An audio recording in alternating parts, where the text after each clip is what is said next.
ಕಾಯುತ್ತಾ ಇದ್ದೆ. ಆವಾಗ ಮುಂಬರಿದು ಬರುತ್ತಿದ್ದಂತಹ ಕಾಡ್ಗಿತ್ತು. ಅದರಿಂದ ನಾವು ತಪ್ಪಿಸಿಕೊಳ್ಳುವುದಕ್ಕೆ ಖಂಡಿತವಾಗಿಯೂ ಸಾಧ್ಯವಿಲ್ಲ. ಅದು ಕೆನ್ನೆ ಅಲಗೆಯನ್ನ ಚಾಚಿ ಮುಂದೆ ಬರುತ್ತಿದ್ದಂತಹ ದೃಶ್ಯವನ್ನ ಕಣ್ಣಾಗಲೇ ಅರ್ಥವಾಗುವುದಿಲ್ಲವೇ? ನಮ್ಮನ್ನೆಲ್ಲ ದಯಿಸಬೇಕೆನ್ನುವಂತಹ ಉದ್ದೇಶದಿಂದ ಮುಂಬರಿದು ಬರುತ್ತಾ ಇದೆ. ಚಂದ್ರಮತಿ ಸ್ವಾಮಿ, ಸಾಧ್ಯವಿಲ್ಲ. ಹೆಂಡತಿ ಮಗನಾದಂತಹ ನಿಮ್ಮಿಬ್ಬರನ್ನ ನನ್ನ ಕಣ್ಣ ಮುಂದೆ ಅಗ್ನಿ ದಯಿಸಿದರಂತಾದರೆ ಅದನ್ನ ಕಣ್ಣು ಸಹಿಸಿಕೊಳ್ಳುವುದಕ್ಕೆ ನನಗೆ ಸಾಧ್ಯವಿಲ್ಲ. ಆ ಶಕ್ತಿ ಎನ್ನುವುದು ನನ್ನಲ್ಲಿ ಖಂಡಿತವಾಗಿ ಇಲ್ಲವೇ ಇಲ್ಲ. ರಮಣಿ ಸ್ವಾಮಿ, ಮಡದಿ ಮಗನ ಮರಣವನ್ನ ಕಾಣುವ ಮೊದಲೇ ನಾನೇ ಈ ಅಗ್ನಿಗೆ ಆಹುತಿಯಾದೇನಾದರೆ ಅದರಿಂದಲಾದರೂ ತೃಪ್ತನಾದಂತಹ ಅಗ್ನಿದೇವ ಶಮನವಾಗಬಹುದು. ನಮ್ಮ ಮಗನನ್ನ ಸಂರಕ್ಷಣೆ ಮಾಡಬೇಕಾದಂತಹ ಹೊಣೆಗಾರಿಕೆಯನ್ನ ನಿನಗೆ ವಹಿಸುತ್ತಾ ಇದ್ದೇನೆ. ಚಕ್ರವರ್ತಿ, ಮುಂಬರಿದು ಬರುತ್ತಿರುವಂತಹ ಅಗ್ನಿದೇವನಿಗೆ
ನಮ್ಮನ್ನು ರಕ್ಷಣೆ ಮಾಡಬೇಕೆಂಬ ಉದ್ದೇಶದಿಂದ ಬೇಡ, ನನ್ನನ್ನು ನಾನು ಧರಿಸಿಕೊಳ್ಳುತ್ತೇನೆ. ಅಗ್ನಿಗೆ ಪ್ರವೇಶ ನಾನು ಮಾಡುತ್ತೇನೆ ಎಂದು ಹೊರಟಿದ್ದೀರಿ ಸ್ವಾಮಿ. ಅಗ್ನಿಗೆ ನಾನೇ ಆಹುತಿಯಾಗಬೇಕು.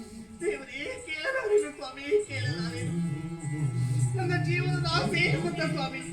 ಮುತ್ತೇನೆಯಾಗಿ ಸಾಯಬೇಕು ಎಂದು ಆಸೆ ಹೊತ್ತುಕೊಂಡಿದ್ದೇನೆ ಸ್ವಾಮಿ. ನೀವು ಯಾಕೆ ಸಾಯಬೇಕು? ನೀವು ಇರಬೇಕು ಸ್ವಾಮಿ.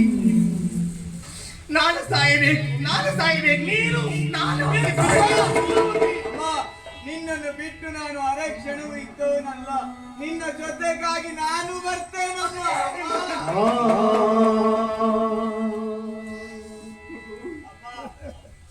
ನಾನು ಸತ್ತಿದ್ದೇವದಂತಾದ್ರೆ ಖಂಡಿತವಾಗಿ ನೀನು ಅನಾಥಲಾಗುವುದಿಲ್ಲ ಮಗು. ನಿನ್ನ ರಕ್ಷಣೆಗೆ ನಿನ್ನ ತಂದೆ ಇದ್ದಾರೆ. ತಂದೆ ಜೊತೆಗೆ ಇರು. ಓ ಅಗ್ನಿದೇವ, ಅಗ್ನಿದೇವ, ಹುಟ್ಟಿದ ಮನೆ ಮೆಟ್ಟಿದ ಮನೆಯನ್ನು ಬೆಳೆಸಬೇಕಾದ್ದು ಹೆಣ್ಣಿನ ಕರ್ತವ್ಯ. ಆ ಕಾರ್ಯ ನಾನು ಮಾಡಿದ್ದೇನೆ. ಸತ್ಯ ಧರ್ಮವನ್ನು ಪಾಲಿಸಿದ್ದೇನೆ ನಾನು. ಅದರಲ್ಲಿ ಏನಾದರೂ ಲೋಪದೋಷ ಇದ್ದಿದ್ದೆ ಹೋದಂತಾದ್ರೆ ನನ್ನ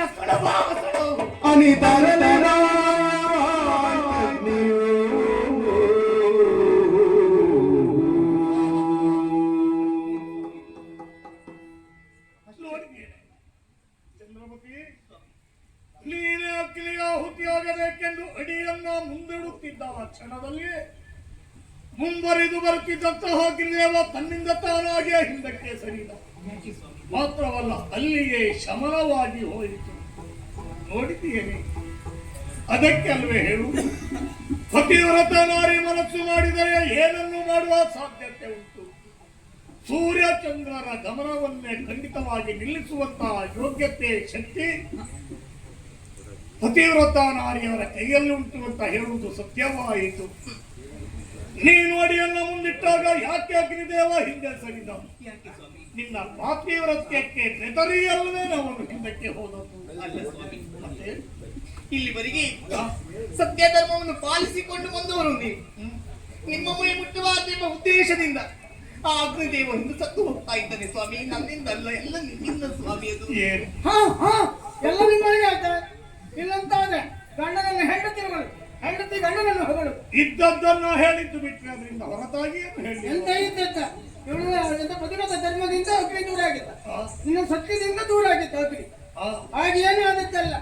ಇದಕ್ಕೆಲ್ಲ ಅಗ್ನಿ ದೂರಾಗೋದ ಕಾರಣ ನಾನು ನೀವೇನ್ ಮಾಡಿದ್ರಿ ಯಜ್ಞ ಪವಿತ್ರ ಹಿಡ್ಕೊಂಡು ಅಗ್ನಿದೇವನ ಮಂತ್ರವನ್ನು ಪಠಿಸಿ ಅಗ್ನಿಯನ್ನು ದೂರ ಮಾಡಿ ಇಷ್ಟೊತ್ತು ನೀವಿಲ್ಲಿ ಹಿಡ್ಕೊಂಡದ್ದು ಅಗ್ನಿ ನಾನು ನೀವು ಹೊಟ್ಟೆ ಹಸಿದು ಏನಾದ್ರೂ ಹೊಟ್ಟೆಯನ್ನು ಹಿಡ್ಕೊಂಡಿದ್ದೀರೋ ಅಂತ ಅದಲ್ಲ ಮತ್ತೆ ನಿಮ್ಗೆ ಸುಳ್ಳಿಲ್ಲ ಯಾಕಂತ ಪ್ರಶ್ನೆ ಮಾಡಿ ನಿಮ್ ಸಾಲಗಾರ್ರಿ ಸಾಲಗಾರನ್ನು ಯಾವ ಕಾರಣಕ್ಕೂ ಅಗ್ನಿ ಸುಡ್ಲಿಕ್ಕಿಲ್ಲ.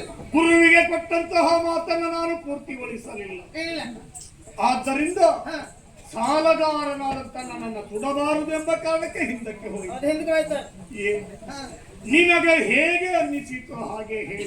ಹಾ ಆದ್ರೆ ನೀನೇ ಇನ್ನು ಸನೆ ಕಳೆಯುವುದಕ್ಕೆ ಅವಕಾಶ ಇಲ್ವಲ್ಲ. ಹೋಗ್ಬೇಕಲ್ಲ.